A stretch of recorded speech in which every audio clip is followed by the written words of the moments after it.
Okay, so if you want to think about the five books, Bereshit is Genesis, so it's the beginning of creation, but in the context of the Jewish story, it's family. And you get to Shemot, it's really peoplehood. So you become a nation. We talked about this in our class on Tuesday, a lot about that, the shift from family to nation. And then you have two more books, Vayikra and Bamidbar. Vayikra is Leviticus. It's really the story of holiness, but mostly, at least in the beginning, at least most of the book, I would say, is about the temple, the offerings in the temple, and how they built the temple. Not exclusively, but I think that would be the big idea. And then I'm going to contrast that in a moment with the fourth book, which is Bamidbar, which is journeying through the desert. Once we become a people, there's now two dimensions. There's the way you are in your home. In other words, the way you are in your natural environment and the environment you create for yourself and you where you control, the climate, even what is a home? A home is you a place where you can control what comes in, what comes out. Um, and then there is the way you're outside in the world. And in a way, Vayikra is how we create holiness within our space. That's creating a temple and bringing the offerings and thinking about holiness. And these are the questions that Vayikra discusses. And then Bamidbar is traveling through the desert, traveling through life, and you're becoming to environments that are really different than your native space, and that brings up a different set of challenges.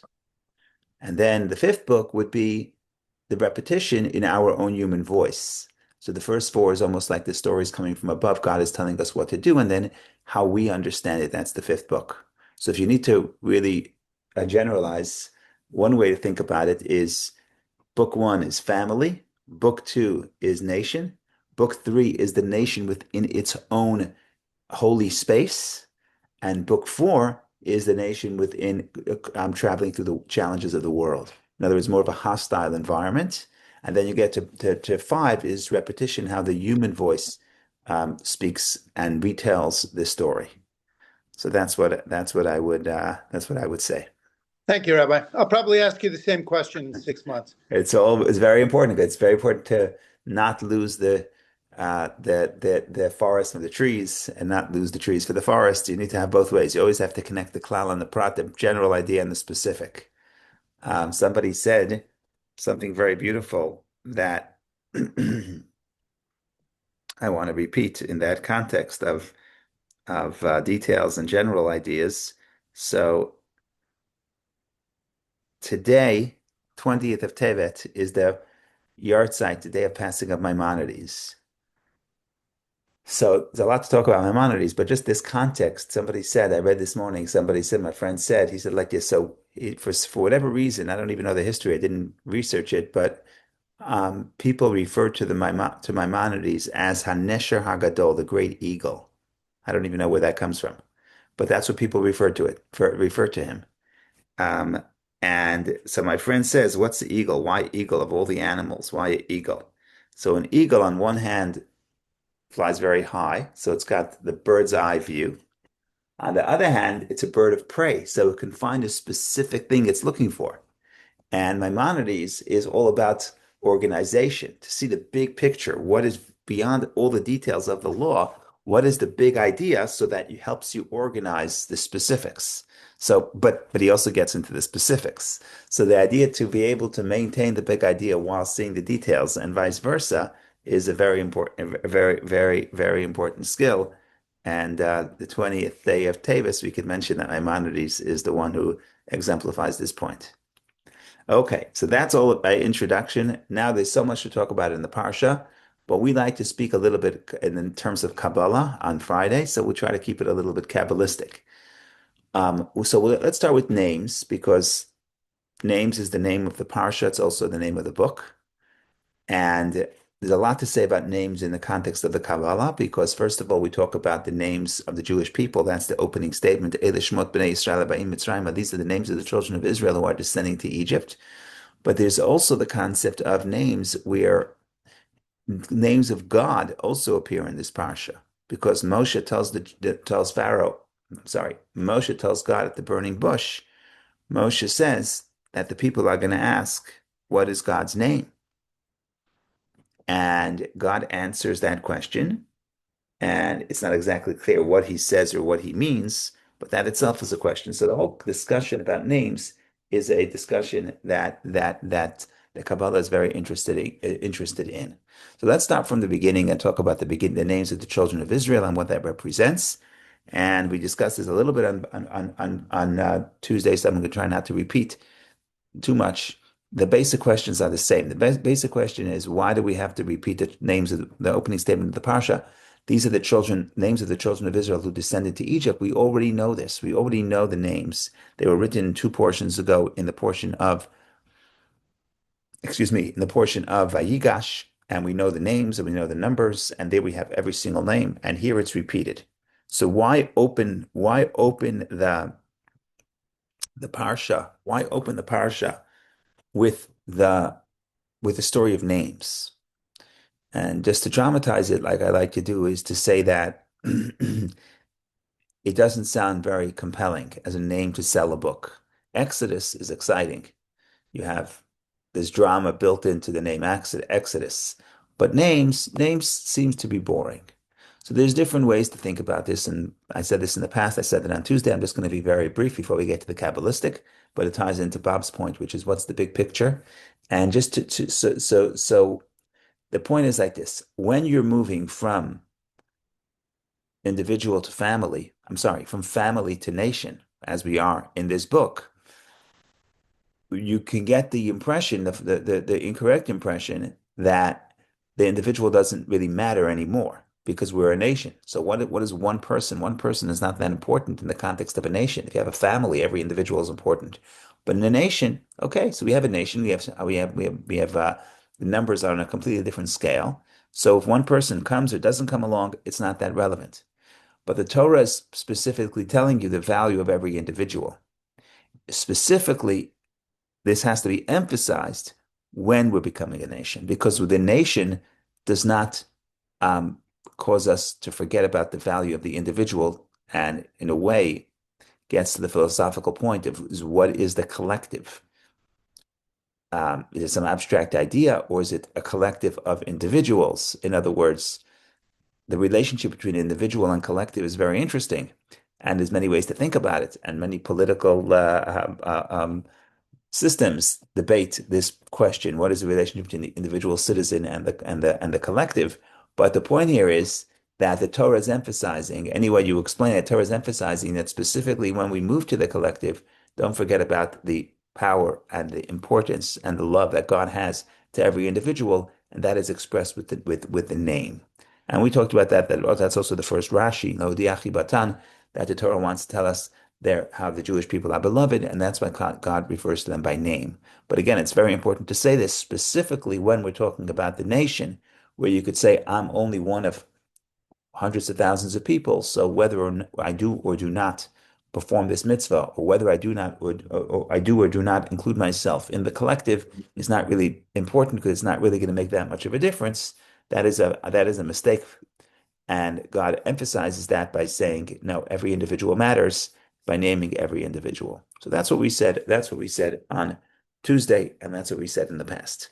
But you want to go a little bit deeper here, and you want to say from the Kabbalistic perspective, thinking about a name and what is a name. So you start with the names of Hashem, and that's going to tell you the same thing about the names of people. Because one of the points of the Kabbalah is that God creates us in his image. So whatever we understand about God tells us something about the human experience, certainly about the soul, and vice versa. It says in Job, from my flesh, I can extrapolate, from my flesh I see God, meaning from looking at the person's self, and certainly looking at the person's psyche, person's own character traits, you could learn something about the attributes of God. So it works both ways. Whatever we know about Hashem tells us about ourselves, and vice versa. So let's begin with what is the concept of a name when it comes to Hashem. So here the Kabbalah has a lot to say, and not only the Kabbalah, but also the Medrash written down before the Kabbalah was written down. And the idea is that when you say a name, you're not talking about the essence of God, because every name is a description, And God himself cannot be described. And that's why, as the Medrash says, the Fi Ma'asai Anini Kra, I'm called, God says, I am called based on my actions. If God is acting in a way of kindness, God is expressing kindness, he has one name, El. If God is acting in the form of judgment, Gevura, strength, judgment, discipline, that is Elohim, concealment. If God is compassion, then it's what we call Hashem, Yud Hey Vav Kei. And there are seven names, there are seven holy names because there are seven attributes, and every name describes one attribute. And that leads to the concept that I also mentioned earlier this week, that the Zohar talks about this, and it says if you really want to talk about what is the essence of God, no name could define God. And that's why the Zohar says that if you look at the first word of the Ten Commandments, Anochi Hashem Elokecha, I am the Lord your God. So we have two names. You have Hashem and Elohim. Hashem is compassion, which is revelation, and Elohim is concealment. So you have almost the two extreme names. But before that, you have Anochi, I. Who's the I? Says the Zohar. Anochi, the I, represents the essence that cannot be expressed in any name or any letter, or even any dots. You can't make any mark. That there's nothing that could express the existence of God because God himself is undefined. And therefore, all God could say to give some description of his essence is Anochi, is I, because I is not a description. A name is a description. Hashem and Elokecha, the Lord your God, okay, that's already not Hashem's essence. That's Hashem's expression. Or in the language of the Kabbalah, it's a ray. It's a ray of light. But the ray does not capture the essence, right? If you think about the relationship between one ray of light compared to the sun, it's completely insignificant. So that is the relationship between the name and the essence of God. So whenever we're talking about the name, we're not talking about the essence. And if we're talking about the essence is unknowable and undescribable. And the name is just how we perceive the essence, but it's not the essence itself. We perceive God as being kind. We perceive God as being judgmental. We perceive God as concealment. These are all wonderful things, but that doesn't capture the essence of God. So that is what the Kabbalah says about names in general, and that we could talk about later also because we're going to get to God's name. But what does that tell us about the human being, about the soul? And you talk about that these are the names of the children of Israel who descend to Egypt. So this is also something that the Kabbalah talks about and says, when you talk about Egypt, we talk about this, that Egypt, Mitzrayim means limitation. So the physical world and the physical body is already in Egypt. Then there is going down to the oppression of Egypt, which is step number two. But there's also just coming into the body. So the question is, what aspect of the soul descends into Egypt? What aspect of the soul descends into the body? And what the Kabbalah says, and based on the Medrash, the Kabbalah says that no, it's not the whole soul. It's just a ray of the soul. That's what the Kabbalah says. And if you want modern terms, you could talk about the idea of the subconscious. We wouldn't call it we'd call it superconscious, but that's another story. The point here is that what I feel about myself, what I feel about my identity is one aspect of it. That's the conscious level. And the Kabbalah would say that's only a ray. That's only a very limited expression of my true self. And what is the true self? The true self is the essence, and the essence does not enclose in my body or in my consciousness. I cannot understand my essence. My essence is undefined. I say, I feel this. That's part of me, but that doesn't define me. You cannot define the essence of the soul, just like you can't define the essence of God. So the way the Kabbalah puts it is that the essence hovers above the person, but is not enclosed within the person. By the way, we may have said this in the past, that's the idea that in Hebrew you say Mazal Tov. What is Mazal Tov? Mazal Tov means congratulations, but what do the words mean? The words don't mean congratulations. Mazal, it has different meanings, but Mazalot could be the constellations of the stars. But so it's Mazal Tov means it's like a good time, it's a lucky time. But Mazal comes from the word nozel, which is to flow or to drip. And then if you think about that definition, it's very, very strange. What does Mazal Tov mean? It means somebody has a birthday. You say that there should be a very good flow, or you should have a good drip, or a good leak. It sounds ridiculous. But what we're really saying is that on a day that's at a certain time, certain times, certain days, you have a flow from the essence of your soul to the soul that's within your consciousness and within your body. And that brings about with it creativity or more kindness. Every one of the soul's attributes will be amplified when you have mazal, when you have a greater, when you intensify the flow from the essence to the ray that's in the body. So the same thing that applies to Hashem and Hashem's names also apply to the soul and the soul's names. Just to come full circle before we take Vicky's question. So the name, when you say a person has a name, what you're saying is the name represents the connection between is the ray of the soul that's in the body, but it's not the essence of the soul. Go ahead, Vicky, please. Well, thank you very much, Rabbi. I think you started answering my question again before I had to ask, but not completely. So when you say the essence is above, like above, right? So does the essence it's a keter or it's has all the attributes of all the spectrum of attributes? So it depends how specific you want to get. And Kabbalah spends a lot, Hasidic philosophy spends a lot of time about talking about once you go behind above the 10 sfirot, you get to the Keter, which is the crown where you have will and you have pleasure, which are general faculties, but then you can even go higher. And you could talk about even before Keter, there is the way these 10 attributes exist within the essence.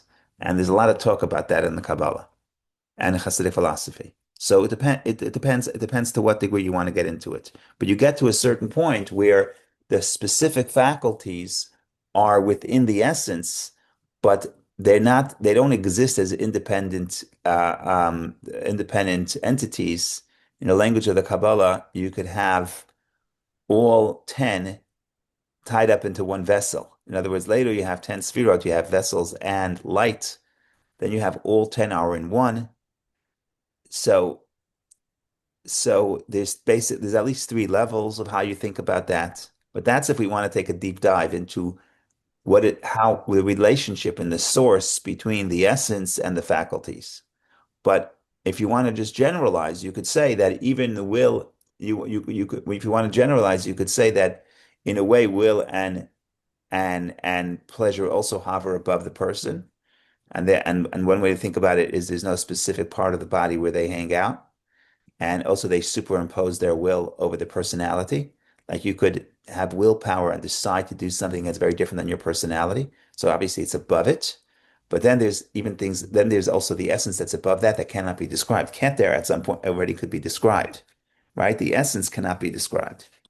So it's above keter in a It's way. above Cantor. Yeah, and is it specific? Is it unique for every soul?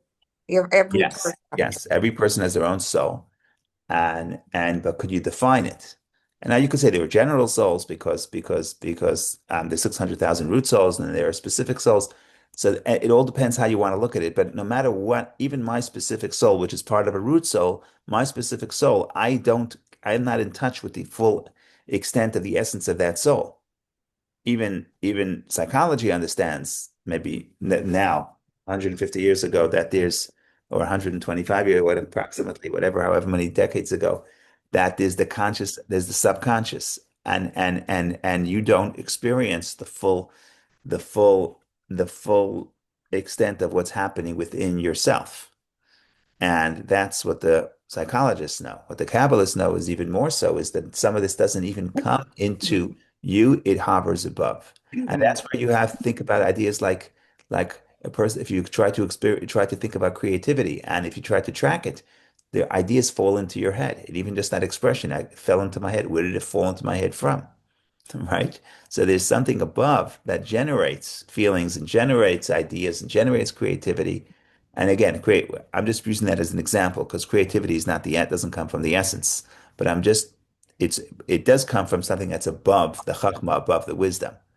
But so there are many specific, you can get into the specifics and we could sit here for a long time thinking about the specifics. I'm not saying we could do it this morning, but we have to pull out the appropriate texts. But the point here is that we experience a very limited, um, limited expression of our own personality. Now, how does that help us and why is that important? That we'll get to in a minute. Thank you. Go ahead, Bob, please. Just so that I'm clear on this, if we think of in terms of the particular and the universal, we have these two parallel lines, Hashem being one and the people on the other. You're saying in the particular, the nation of Israel is made of individuals, and that there's a ray of the soul in each individual, but it doesn't completely tell the story.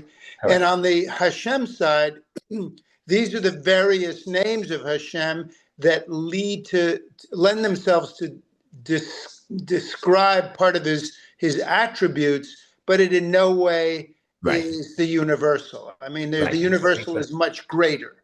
Because you can't, and with God and with the soul, but with you cannot describe the universe. You cannot describe the essence. If I ask you, Bob, tell me about yourself. There's almost nothing that you can answer me. You're going to tell me I'm this. I say no. That's what you do. I'm 6 feet tall. That's how tall you are. This is what I weigh. That's how much you weigh. This is what I love. That's what you love. This is what I understand. That's what I understand. But what are you? Right? What are you? We lose the words. We can't even describe ourselves. And what is life? We can't describe life. And these are physical phenomena, right? Life is a physical phenomenon. We see the physical expression. We talk about the soul, we for sure cannot discuss. And the essence of God, for sure we cannot discuss. We could say God creates, but that's not God. That's something he does. Right? There's a story of the Alter Rebbe, the founder of Chabad, and his grandson. So once his grandson, the Tzemach Tzedek, his name was Menachem Mendel, he was a young boy. The grandfather tells this grandson, "Where is Zaidi? Who is Zayda? Where is Zayda?" So the kid, because the grandson is sitting on his lap, he says, "Where is Zayda?" So he points to his beard. He says, "No, that's not my beard. That's Zayda's beard." So he points to his hand. He says, "That's not Zayda. That's Zayda's hand." And whatever he pointed to, he said, "That's not Zayda. That's Zayda's body part." So the story, that's what I want to show. It's very hard to say what is Zaidi. The end of that story, I'm not sure what that story means, but the end of that story is, so the child gets up and he goes to play, and all of a sudden he screams and he says, "Ow!" And Zaida turns around and he says, "What happened?" He says, "Ah, that's Zaida." Right? It's like, because when you turn to me with your whole personality. That's who you are. The point is that we have no terms we can't describe what we are. We can't describe what life is. We can't describe what God is. We can always describe the peripheral. We can describe the expression. We can describe how it interacts with other things. But the essence, it's very hard to describe essence. I would say and we are more than the sum of our parts. Correct. And once again, on a weekly basis, we deal with this dialectic between the universal and the particular. Correct. And what we're talking about between collective Jewish people, but I started with the collective and the individual within the Jewish people, but now we're more thinking about even within the self, within myself. What am I? Am I what I feel, or is there much more to me? And the Kabbalah says unequivocally that what's in your consciousness is only a ray. It's only a name. And name in Kabbalah is synonymous with ray.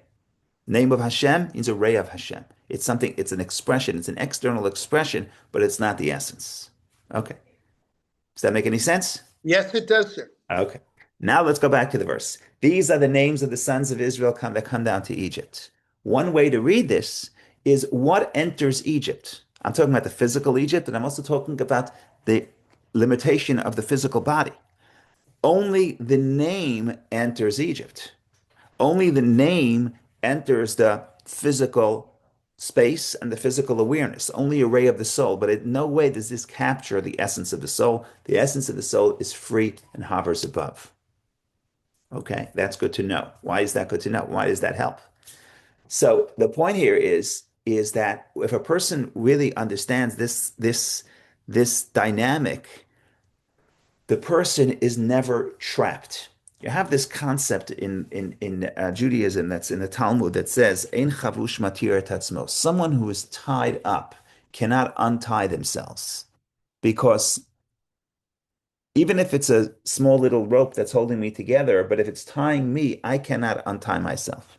There could be someone else who is not in my space. In other words, not trapped with this specific problem. So he's not tied up. I could be much stronger than him. But if it's tying me up, it's not tying him up. He could release me. In other words, you have to be in a way outside of the problem to be able to solve the problem.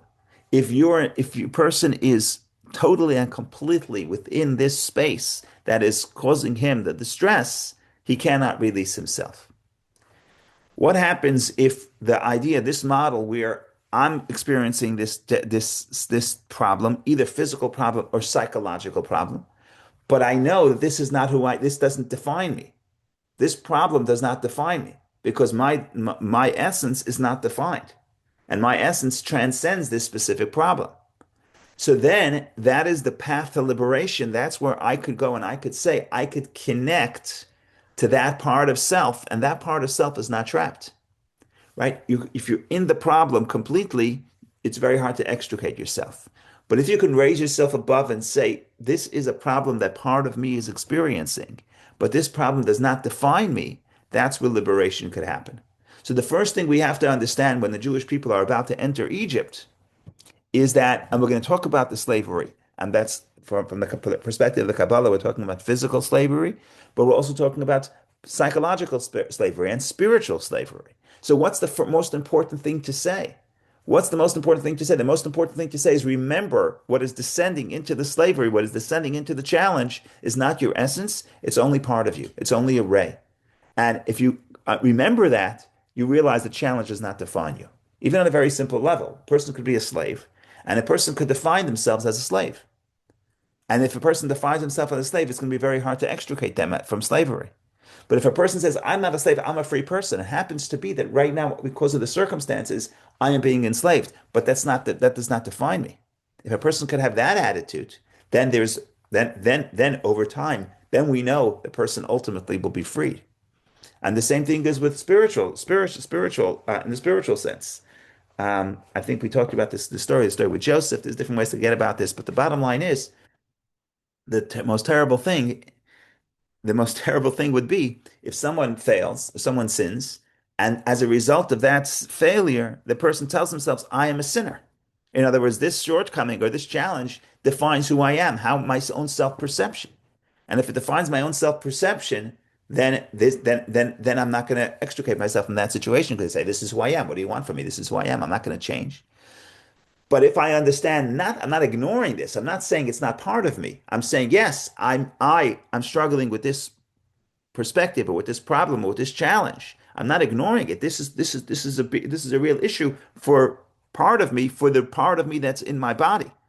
But that doesn't define who I am. If that doesn't define who I am, to then you can get to liberation. But the point is, there must first be the recognition that what is entrapped in Egypt and what is enclosed in the problem does not define me. The problem doesn't define me.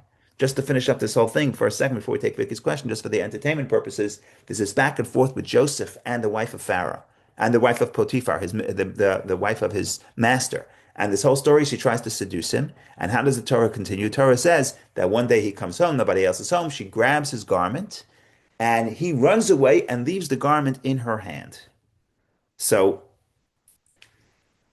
why does the Torah have to tell us this aspect of the story, that he leaves the garment in her hand and runs away? So the simple interpretation is because that's the evidence. Now she has evidence she says that he tried to rape her. So that's the evidence. She says, I scream and he left. The Hasidic interpretation is the word beged, the word garment, comes from the word betrayal. That's another whole discussion. But the bottom line is, what she comes to him and she says, look, you have temptation. That temptation is who you are. So what's the point of battling your inner temptation? You can't battle the self. This is yourself. You have to express yourself. And that's the most dangerous thing that the temptation tells you. The temptation tells you that you are the temptation. The temptation is what you want. What does Joseph say? And how does Joseph save himself and extricate himself from the sin? What Joseph says, no. Even if I'm this betrayal, either actual betrayal or desire for betrayal, doesn't really matter. That's a garment. I could take that off. I could leave that with you. I could leave. That doesn't define me. But if a person doesn't realize that, if a person says this challenge defines me, this is who I am the sum of my instincts and the sum of my cravings, then the person is enslaved. If a person says, no, that's my conscience. Yes, I understand. I really want this really badly. But this is I could separate from it because it's not me. It's a part of me, but it's not my essence. And that's where freedom could start with. And that's why you have to start this parsha when you're talking about the slavery to say, where does the redemption going to come from? This consciousness, this notion that only the name descends into Egypt. Go ahead, Vicky.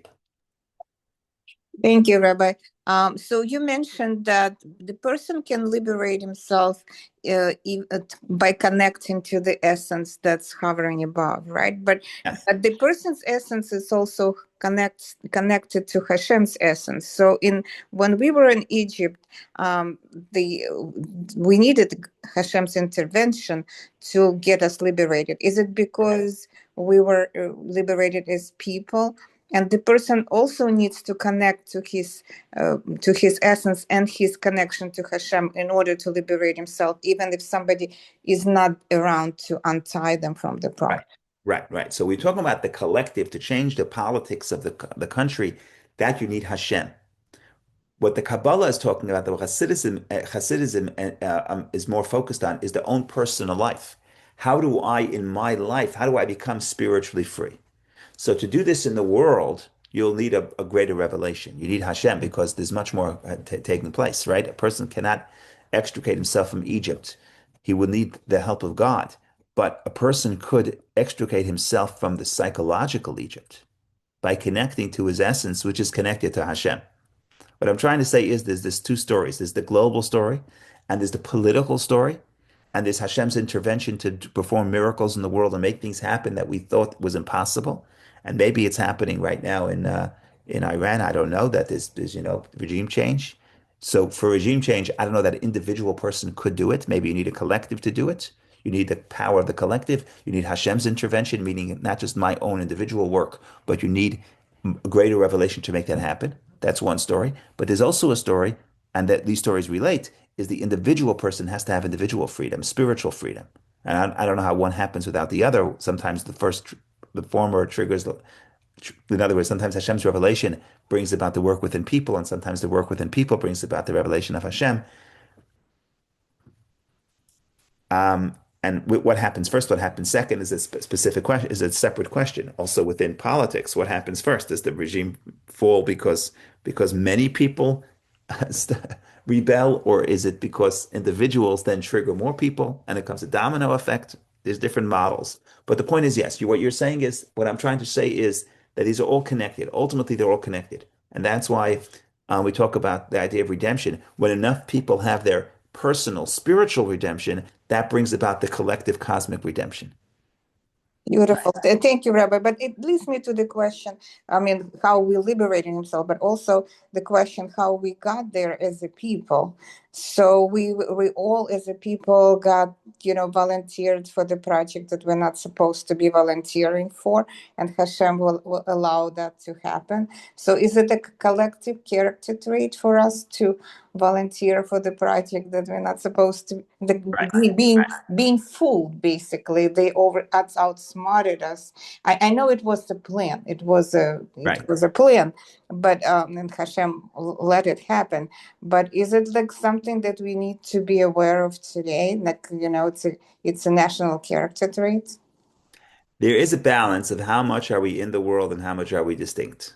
And I'm not sure. In Egypt, there's probably different ways to read the story of how much, whether or not they kept that balance properly. At least some people say that that part of the problem was that the Jewish people tried to integrate into Egypt too much, both physically, both culturally, but also geographically. In other words, Joseph carved out this space, this land of Goshen, and he said, "You will be separate, you'll be distinct." And Goshen is actually the northernmost part, north. I guess I can't say west or east because the coast moves, but I guess it's the northernmost part of Egypt, closest to Israel, easiest to get from Goshen to Israel. Right now, in the beginning of this week's parsha, really the end of Vayigash too, but also in the beginning of this week's parsha, it says the Jewish people multiplied. Vatimale haaretz otam, the land was filled with them. So one way to read it is to say that they wanted to scatter all over Egypt, meaning they wanted to live in the areas where Egyptian culture was the most dominant. In other words, they want to integrate into the society more than they should have. And some people read that as a critique. Now, I'm not saying that's the only way to read that. Read that. I don't want to blame the victim here. When you're in the physical world, there's always going to be a balance of by definition, you're in the spiritual Egypt. By definition, you're in a place, you're in the physical world with its materialistic definitions. By definition, there has to be some I don't want to say, I guess, concession or some interaction or some tension between the spiritual values and the physical values and the values of survival. And there's going to be this tension. And I'm not saying that, so some of this is bound to happen. Some of the bondage, or the spiritual bondage, or the psychological bondage, or even the political bondage, some of this is built in. Now, perhaps some people but perhaps we could make it for ourselves and for the collective, we could make it a little better or a little worse. But some of this is by plan, like you said. And if you talk about the personal, the fact that I'm created in the physical world and I'm living in this environment is going to bring me many spiritual and psychological problems.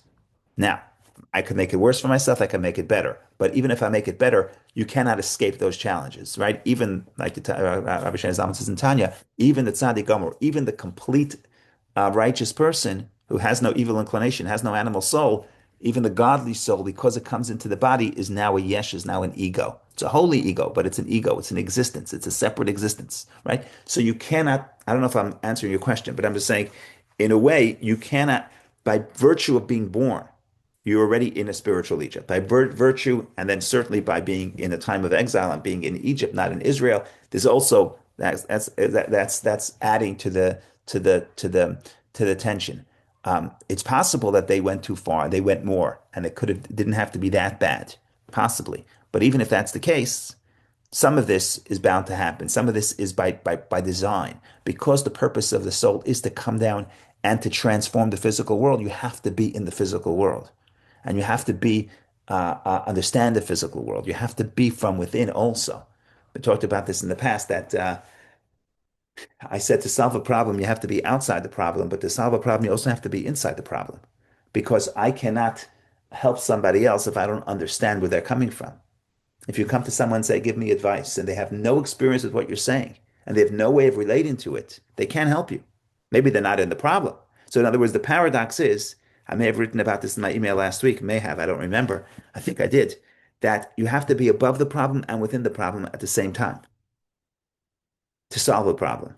Because otherwise, if you're removed, your kid comes home and says, I have a problem in school, my friend is not nice to me. If I don't understand what that means, there's no way I can give them advice. Plus, Talk I about, think from the story of Yaakov and Tiferet, yeah, having a problem makes you a stronger nation, and it yeah, was an essential part of nation building to have a collective struggle. yeah. The struggle bring either reveals your hidden potential, that's one level. On a greater level, it actually makes you stronger. You actually not only discover a hidden potential, but it actually creates hidden potential. It's like going to the gym. You're going to the gym. I didn't know I could pick up 10 pounds. Now I know I could pick up 10 pounds. But sometimes it's even greater than that. I could not pick up 10 pounds the first day I went to the gym. But 2 months later, now I could pick up 20 pounds. Ah, that's already an accomplishment. But that would not happen without the challenge.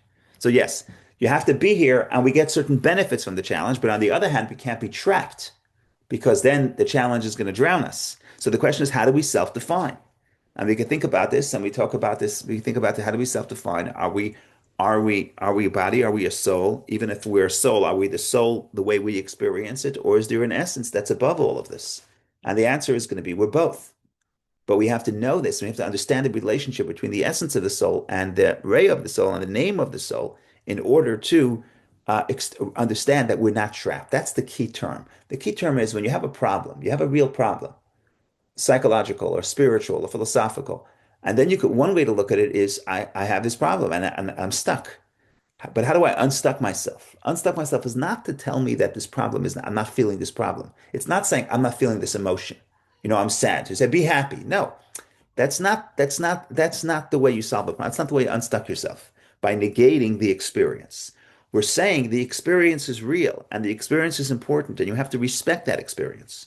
But you have to realize that's part of you, but that's not all of you. That's what I think we're saying. Okay, now let's zoom back for a second and say what the other side of this equation, also going back to the names, by the way, both with Hashem and with the soul. So you could say if my essence is hovering above me, it is not in the problem, so it doesn't care. But then this maybe ties back to the story I said earlier. The other thing the Kabbalah says about names is even though name does not describe the essence, the paradox of the name is that a name, how do I say this? It doesn't describe the essence, but it touches the essence. And that's the power of a name. When I call your name, when I call your name, you are affected, your essence is affected. That's what the Kabbalah says. There's this whole idea where in the before they had modern medicine, if somebody would faint, they would call their name. And you say name, just calling the name is already going to bring the life back. But if you want to look at the story of the Tzemach Tzedek, when you say Zayda and he turns around, what happened here? What happened here? The name is part of you. It's not you, right? They say one and see the paradox of a name. On one time, it's very external. On one hand, it's very external, and on one hand, it touches your essence. It's not your essence, but it touches your essence.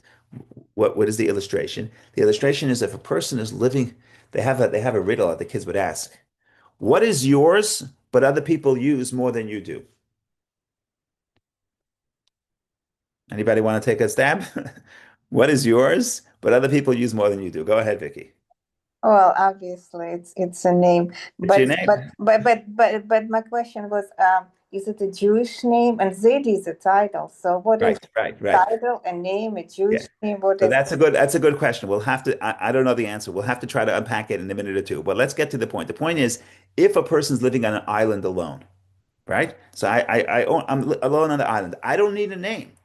So the argument is, I don't really need my name. My name is totally external. It's actually for you. It's not even for me. That's one way to look at the name. The Kabbalah says that's true. So a name is only how I interact with others, but it's not for me. And if you want to talk about the essence of the soul, so the name is not the essence, it's just how the essence interacts with the reality and phenomenon outside of itself. On the other hand, what is a name? A name is when you call someone's name, it's not true to say you're only calling part of them.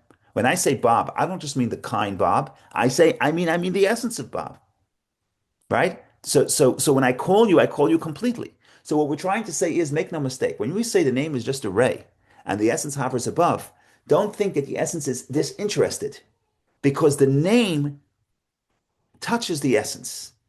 So there is a relationship between the essence and the ray.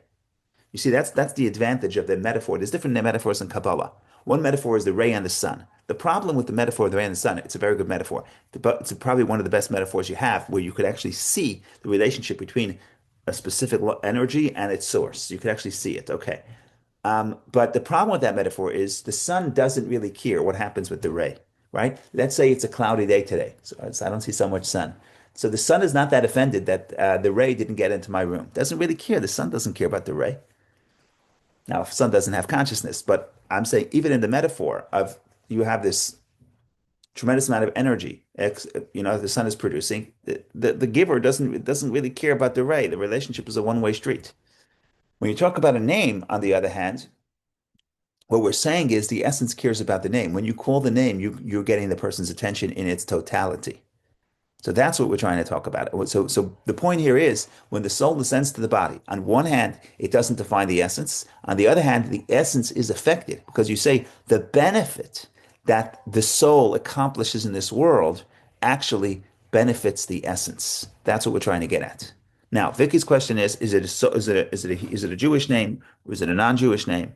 That's a good question. I would say that the Kabbalah would say that the Hebrew letters of every phenomenon the is the channel through which the energy connects from the source of energy to that object. It's not even people, even the Hebrew names of terms.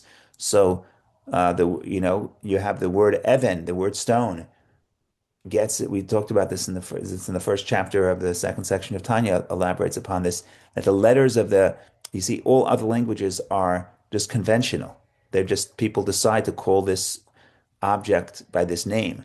But in Hebrew, biblical Hebrew, certainly the words that are biblical Hebrew, you have the holy tongue is those letters of those objects.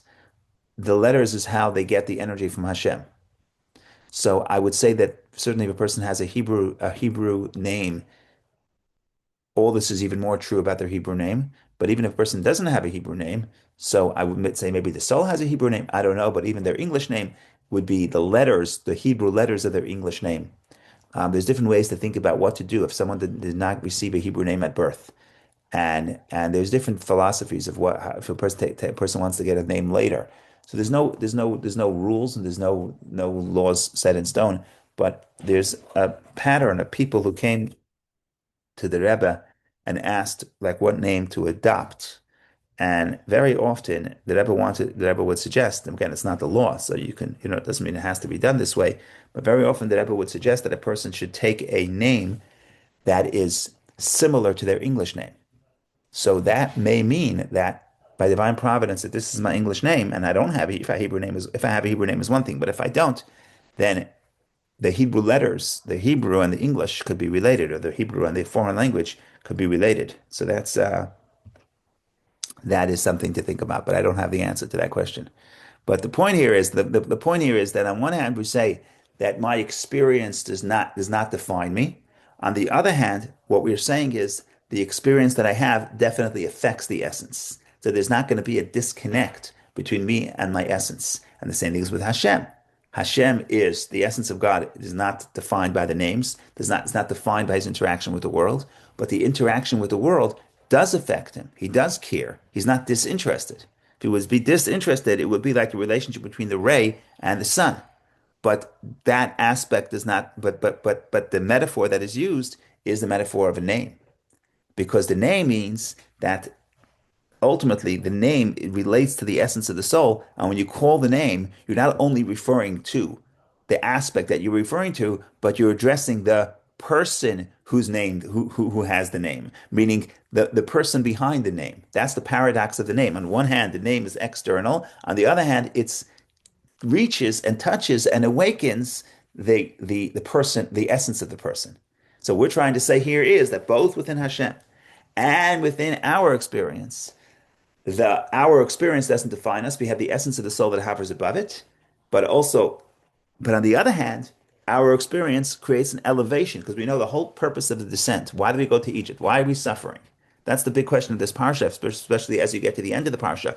Moshe says, "Why? Why did you send me? We didn't make the situation any better." And if you want to think about the big question of suffering in this world, why does suffering happen in this world? I don't know, but if there's any time to ask this question, it's in this parsha. This is the parsha where we talk about the suffering, and nobody even know. We know that it was predetermined, like Vicky said, God promised Abraham. But why did God tell Abraham your descendants are going to suffer? It's not written explicitly. And people have suggestions and people have philosophy, have opinions. Maybe they're right, maybe they're wrong. I don't know. That's one of the big questions of the world. I don't know. But whatever the reason is, the premise is that the descent is for the purpose of a future ascent. So either in this world or in the next world, there's always benefit to the trauma. The purpose of the tension and the pain is not for itself. There always has to be a benefit that will come out of it. Even if we don't see the benefit immediately, even if we don't see the benefit in this world, there has to be a benefit. That's the premise. So the premise is Yerida Tzarech Aliyah. The descent is for a future ascent. So now, who benefits from the ascent? Is it just the ray of the person, or is it the essence of the soul? And that's what we're trying to say. By using the term names, the Kabbalah says that we're talking about in some ways, paradoxical relationship between the essence of the soul and the ray of the soul. Only the ray is trapped in the body. So in a way, only the ray is affected.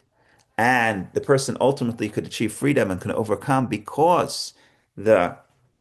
because the ray doesn't because the essence is not defined, and therefore a person could tap into the essence, and from that perspective the person is not trapped. So that's one angle. The other angle is that the experience of this of the ray, the experience of the soul that's in the body is not disconnected from the experience of the essence of the soul, and therefore the benefit is also goes back.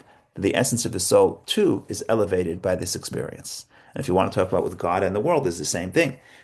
the names of Hashem create the world, meaning creation is not the essence of God. Creation is the expression of his power to create, of his external faculties. There are things he does, they don't define him. Cannot be defined as a creator. He transcends any definition.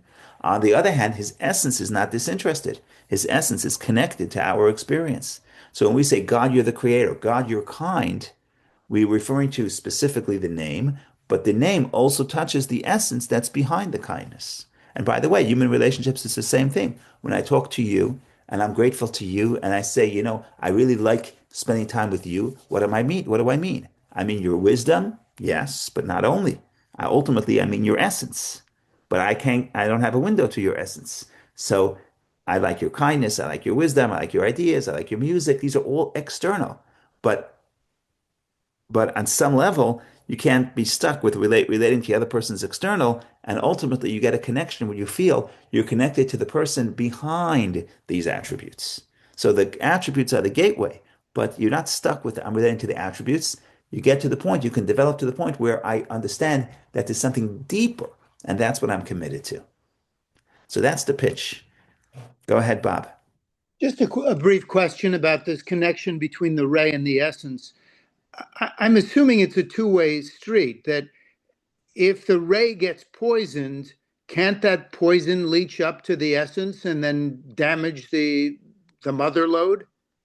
Yeah, so I would so that's something to think about. How come only the benefit is passed on? Exactly. Yeah, something to think about. What I would say is not necessarily, in other words, a lot of difficulty is subjective. And if you're a person who doesn't see, if you're above the problem is not going to bother you. What's an example? An example is, what's an example? An example is a person's trying to solve a riddle and you know the answer, right? If you know the answer, the concealment doesn't work. Let me give you another example. There's an old parable of two people schlepping heavy suitcases, and one person is very upset and they're cursing, and they say, "This is so heavy and it's so hot outside. Why do I have to do this?" And the other person is so happy and so smiling because they're holding also holding a very heavy load. And they say, ask each person why, what's they're trying to figure out what's the difference. And the difference is that the person holding the heavy load understands that what he's holding is very valuable. There's precious stones in the suitcase. The other guy's holding regular stones. This guy's holding precious stones. So if I have that awareness, the moment I have that awareness, the challenge is not a challenge. And nothing you can do would make me a challenge because I'm still going to be happy because I'm not trapped in that awareness. So in other words, what I'm trying to say is the essence, by virtue of being the essence, is not affected by where it is because the problem doesn't define it.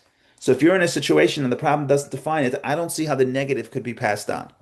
No, I understand. Right. You're describing a Viktor Frankl moment, where you can be above a problem and respond in the way that your essence would want you to. But what Right. about the poor sap in Egypt, who basically was defined by his worst day? He had twice as much work as he could do, and he ended up killing himself. Right. How is that not poisoning the mother load of the essence? I mean, how Because is that extinguished ray not affect the essence? I don't know that I cannot answer the problem. I cannot answer that question. I cannot answer the mechanics of the question.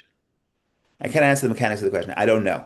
But what I would say is that essence, by definition, is something that cannot be changed. If it could be changed, it's not the essence. Hmm. So essence is the pure essence cannot be affected in the negative. But the mechanics, I don't know. Now, if we have time, it's 11:01, so we're not going to do it. But this was all introduction. This is a essay from the Rebbe that's in the first volume of the Rebbe's essays. But what I really wanted to get to is in volume 26. And there's this whole question about the name Asher Eheyeh. I will be that I will be. And nobody knows what that name means. And there's a very deep philosophical point in that essay that addresses your point. Maybe not the mechanics, but addresses the concept. And it's a deep point. So I'm just going to say it in 30 seconds, but I'm not sure I understand it. But I was hoping to talk about it. Maybe we get the understanding together. It's a question of whether we start with a technical question. I'm going to go a few seconds early, a minute or two late over time, if you don't mind. We start with a technical question. Is the name Asher Ehyeh, I will be that I will be, is it a holy name? Because God has seven holy names. You're not allowed to erase those names. Is Asher Ehyeh one of them or not? And there's a Talmudic debate. It's not clear. Maimonides says one thing, and the manuscripts of Maimonides says something else. It's not clear. So we get into this whole discussion. The bottom line of the discussion is like this. When you say something is holy, it means it's in the realm of the world, but it has to be separate and apart because if it's not going to be separate apart, it's going to be defiled. So you have in the world, you have mundane and you have holy, and holy must be separate because holiness is, in other words, holiness by definition, when you say holy, it's a relation, it's the opposite of unholy.